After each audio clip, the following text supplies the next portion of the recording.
Today we're looking at part number 4741-R. This is your Rockwell American 12k through 16k electric auto adjusting trailer brake assembly for your passenger side or your right hand side.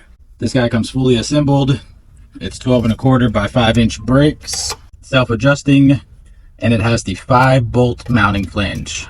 That's really important, and also a very easy way to distinguish what brand axle you have.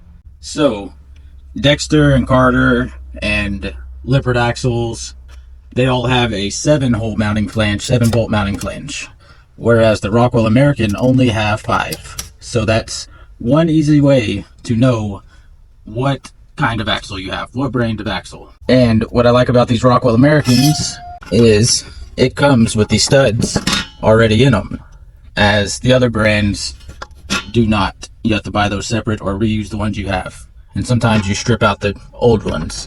So that's nice that these come with the studs already in them. You can get these at TrailerPartsUnlimited.com or give us a call at 844-898-8687 or stop by our distribution center here in Huntsville, Texas.